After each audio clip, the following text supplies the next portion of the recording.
செய்யறாங்கன்னே தெரியல. இந்த பிரிஜ்வல் ரேவண்ணான்னு ஒருத்தர் சிக்கினாரு காங்கிரஸ் கிட்ட.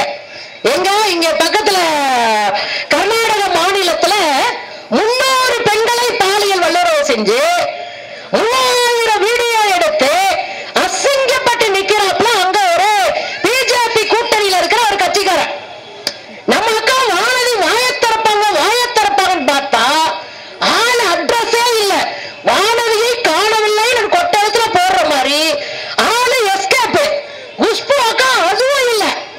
இன்னைக்கு காலையில அக்கா வந்திருக்கிறாங்க. யார்? வானதி அக்கா வந்து சொல்றாங்க, தமிழ்நாட்டுல கருத்துரிமை பாதிக்கப்பட்டுருச்சு, கருத்துரிமை கெட்டு போச்சு, கருத்து சுதந்திரமே இல்லை. யாரு? வானதி அக்கா. கருத்து சுதந்திரம் பற்றி காவிகள் பேசலாமா? கருத்து சுதந்திரத்தை பற்றி காவிகள் பேசுவதற்கு என்ன தகுதி இருக்கு? நான் கேட்கிறேங்க. இந்த நாட்டில் போராடுகிற அத்தனை பேரை முடிச்சு உள்ள கழிச்சு பிஜேபி. அங்க கருத்து சுதந்திரம் இல்லையா? பத்திரிகையாளர்களை ஒடுக்கி 3 வருஷமா ஜெயில போட்டு வச்சிருக்கேன். அதுக்கு பேர் என்ன?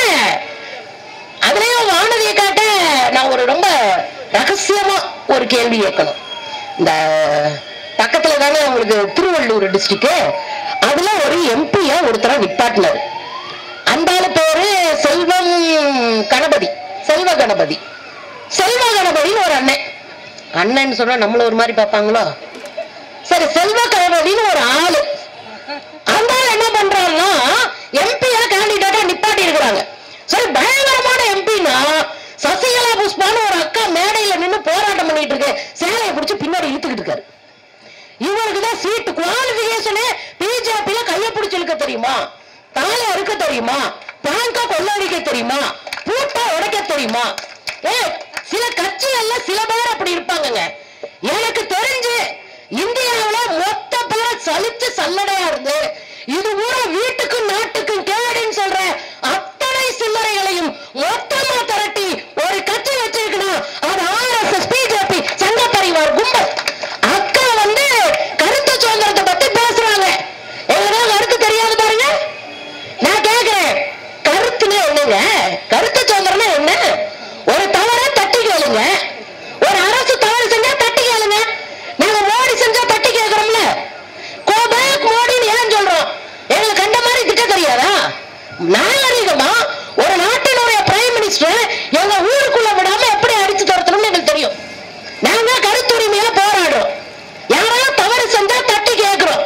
சட்ட ரீதியா நமக்கு கிடைச்சிருக்கிற மிகப்பெரிய ஒரு உரிமை இந்த களத்துல வந்து நின்று போராடுவது இல்லையா? இதெல்லாம் தான் கருத்துரிமை. இதுக்காக பேசினா அதுக்கு பேரு கருத்துரிமை. நேர்மையாக மக்களுக்காக பேசினா அதுக்கு பேரு கருத்துரிமை. நீ வீட்டுல திண்ணல்ல உட்கார்ந்துகிட்டு புரணி பேசிக்கிட்டு இருக்க. உன் புரணிக்கு கருத்துரிமை பேர் வைக்க சொன்னீங்கன்னா அதுக்கு வேணும் நம்ம அக்கா தமிழிசை அக்கா, நம்ம அக்கா வானதி அக்காவுக்கு அது கருத்துரிமையா இருக்கும். ஆனால் நமக்கு அதை போல ஒரு கேடு கட்ட தரம் உலகத்துல இல்லை என்று சொல்லணும். வெளியே வந்து போராடணும், அவங்களுக்கு எதிராக நிக்கணும். அதுல எம்பி எலெக்ஷனுக்கு அப்புறம் ரெஸ்ட் எடுத்துட்டு இருந்தாராம் எடப்பாடியாரு. அவர் வந்து அறிக்கை வெளியிடுறாரு. என்னையா அறிக்கைன்னு பார்த்தா, எப்படி நீங்கள் சவுக்கு சங்கரை கைது செய்யலாம்? யோ, நீங்க எல்லாம் தூங்கிட்டீங்களா? ஏரியாக்குள்ள இல்லையா?